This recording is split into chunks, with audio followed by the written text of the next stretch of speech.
guests, the great man himself, Donald Trump. Welcome to the Savage Nation. Donald, thanks so much for being with us. And by the way, congratulations on the birth of your newest grandchild. Absolutely. That's great. Really happy about it. Donald, I know what it feels like to be a grandparent. I know how protective it makes the grandfather. And I suppose that's why your popularity has swelled. Personally, I think because America sees you as the greatest chance to protect us, in plain English. You know, for the big issue, Donald, I know you've disavowed any connection to these allegations against Ted Cruz and his alleged affairs. But let's be clear. You've had more mud thrown at you than all of the other candidates put together. You've been smeared like I've never seen anyone smeared before. So, assuming that you had nothing to do with this, and I believe you have had nothing to do with this garbage, is it at all possible that someone within your camp may have done this in order to help you without even telling you? No, it's not possible. In fact, 2 articles were written today or yesterday by not lovers of Trump, the Daily Beast, whatever that may be, and another one by a respected journalist that said that Marco Rubio has been peddling this story for a long time, and it was Marco Rubio. I mean, they said it very strongly. Marco Rubio has been peddling this story. I never heard about this story, and frankly, I had absolutely nothing to do with the National Enquirer putting the story in. But 2 articles were written about Marco Rubio having to do it, and he's been peddling it. Now, who knows if he did it? I have no idea if he did it, but I can only tell you one thing. It wasn't me, and Cruz ought to focus on other things, frankly, because I think it's disgusting when he blames me. And you're right. Somebody in your world called me and said they have never seen anybody slandered like I've been slandered over the last week about the whole woman thing. Nobody respects women more than I do, Michael. You know that. But I know that. I know you have a great reputation. I know that. But, you know, I think that the grand master behind this, Donald, could be the Hillary Clinton camp itself. They could have leaked it to little Marco, and little Marco's people could have leaked it to turn you against each other. And I think that for the sake of your campaign and for the sake of America, and no matter how tempting it may be for you to fight back because you are a fighter, Donald, I wouldn't get involved with it anymore. I think we need to talk about the dangers of a Hillary presidency. What do you think, Mr. Trump? About NATO, you saw what I came up with NATO the other day. They asked me a question about NATO. Nobody's thought about this for 30 years. I said NATO is obsolete, and we're spending too much money, and other countries are spending almost nothing, and we're protecting everybody, and we're the big stupid bully that doesn't know what to do, and we're spending, we're spending hundreds and hundreds of millions of dollars and even billions of dollars on NATO, and other countries aren't pulling their weight, and they're supposed to be pulling their weight, and we're protecting them. So, that came out, and it came out very good. Actually, I must tell you, surprisingly, the New York Times did a great story on it. And today I had a great story in the New York Times. I mean, I awoken people as to NATO, and it is obsolete. Today we need something having to do with terrorism. And, when NATO was done originally, it was the Soviet Union, which was different than Russia. It was the Soviet Union. And, it becomes obsolete after all of these decades. So we're spending too much money, and it should be rejiggered or redone. I agree with you, but let's talk about Hillary Clinton. Here is a woman who says that we're defeating ISIS. What do you say to that? Well, we are so undefeating ISIS. ISIS is running rampant. They have Libya oil. We do nothing about it. I don't know if you know what's going on in Libya. Libya is ISIS territory now. That was another Hillary great thing with Benghazi. And absolutely. Gaddafi begged her not to kill him. He said, we will descend into a Somalia run by warlords. Hillary owns Libya and the Middle East mess, Donald. Totally. ISIS has the Libyan oil. And why aren't we putting up a blockade? Why aren't we knocking the hell out of that oil? Why aren't we doing things? I mean, Libya had vast oil supplies. You remember Gaddafi with the oil and the money. And now ISIS has it. And why aren't we putting up a blockade? Why aren't we taking that oil? Why do we have other people having that oil? Why aren't we taking that oil? It's disgraceful. The way our country runs is a disgrace, Michael. Well, okay, but we're talking about terrorism. Hillary and you couldn't differ even more completely than you do now. She says we're defeating ISIS when we know that's a lie. If you become president, which I hope you do you have an actual plan from the first day in office to take them on, Donald, that you can even sketch out for us? I do have a plan. I actually have a number of different plans because you need alternatives, Michael, and you want to be unpredictable. You know, this country is so predictable. If the president has a plan, he goes up and announces what his plan is. He says, this is what he's going to do. Remember, he sent the 50 troops in about 6 months ago, and he announced that he's sending 50 troops in, 50 of our finest, by the way. And he gets up and announces that he's sending 50 troops. They have a target on their back.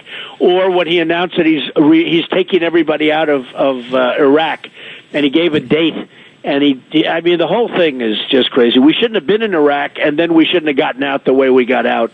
And it was disgraceful the way it's been handled. We have such bad leadership. We don't even have leadership as far as I'm concerned. So, Michael, when you ask me about a plan, I have plans, and I have plans. I have A, B, C, depending on what happens. But I hate to just go onto your very popular show and say what the plan is, and other people hear that, and it gets back, and all of a sudden it's no longer a really plan. We need the element of surprise. Do you think General George Patton or General MacArthur, do you think they would have gotten on your show and said what they want to do? No, I agree 100%. No, why would they spell out a battle plan in advance unless they were fools? Some very strong ideas.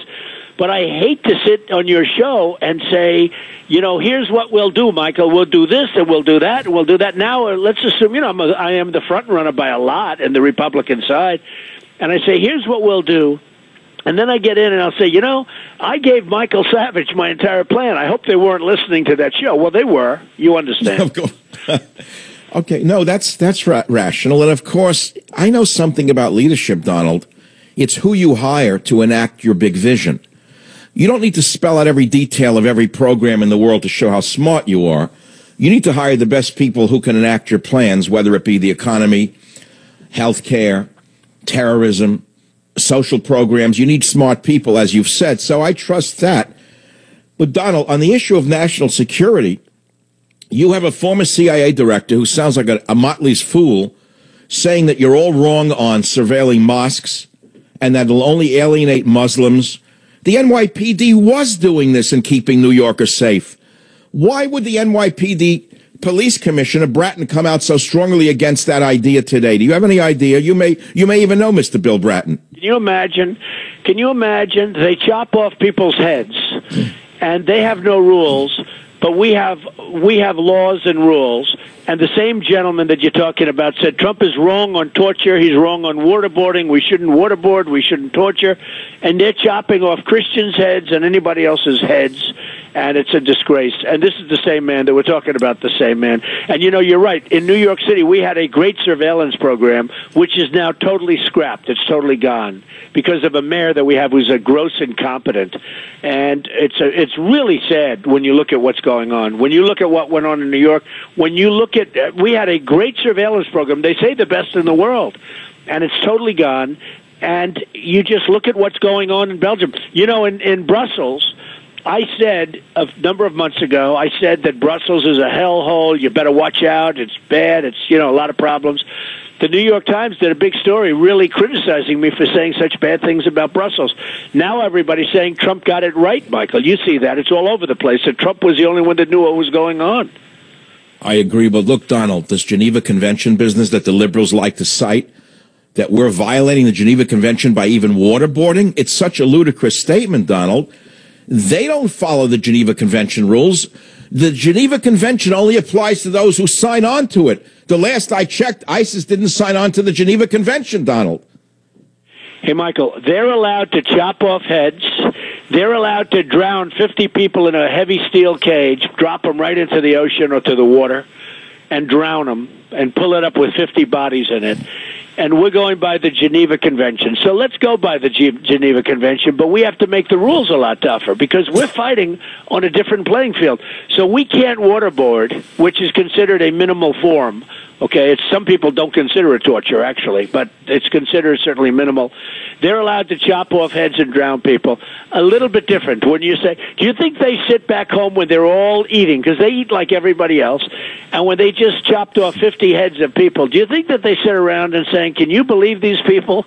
They're refusing to waterboard. I mean, they read this stuff. They're refusing to waterboard.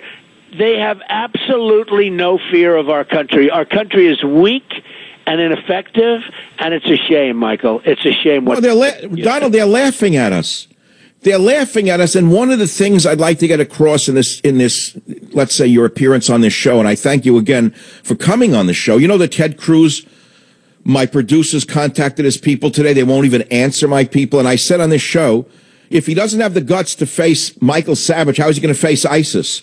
You know, I don't know what's behind this scandal, nor do I really care. I hope you guys just stop this kind of stuff, because we got to focus on the bigger picture, Donald. That's the real purpose of you coming on today. I think you don't want to talk about this garbage anymore. I think it's garbage. He started it, but I think it's now total garbage. Absolutely, it's ridiculous. But Donald, you beat him, and you beat this guy wherever you turn. So let's, in the few minutes that remain, Wisconsin. He's been boasting that if he was head-to-head with you, he would defeat you. Is it true that all of the other delegates are going to suddenly run to his side? That's not true, is it? No, not at all. No, we have. I have many more delegates than him. I have millions of more votes than him. And frankly, in every debate, I beat him. You know, according to all of the Drudge poll and the Time Magazine poll and all of the polls, they do these online polls. Every one of the debates I won. You saw that. I mean, I'm not telling you anything. You know. But in the latest polls, but look, next Tuesday's a big day. You and Cruz are the big issue, right? What are the latest polls showing over there? About even. It's about even. Now, I'm leaving tomorrow for Wisconsin, but it's pretty much even. But, you know, well, Donald, I'm on 4 stations in Wisconsin, and I hope you're the best over there, because we need a clear front runner to take on Hillary Clinton. That's what we really need. That's true. Well, I think we're going to do very well. Right now, I'm a clear front runner, and I think you'll be very happy, and I think we'll do well in Wisconsin. The people in Wisconsin want security. They want military. They want the great military. They want to see borders. They don't want illegal immigration. And they want great trade deals, because they're getting killed with bad trade deals. So I think that's, you know, I beat Cruz in every one of those items. I even have Sheriff Joe from Arizona. You know, he endorsed me. You know that. Sheriff Joe. Nobody tougher on the border than him. He knows what he's doing. He truly knows what he's doing. So I agree with you on that. So look, people are going to say I've been too nice to you today, but it's not about nice. You had the decency to come on the Savage Nation today and say you had nothing to do with this garbage. I agree with, I accept it, number one. And I don't even want to talk about it anymore, Donald. The country is hanging in the balance. And I want to thank you again and wish you the greatest success in Wisconsin and everywhere else. Thank you, Donald Trump. Thank you, Michael. Thank you very much.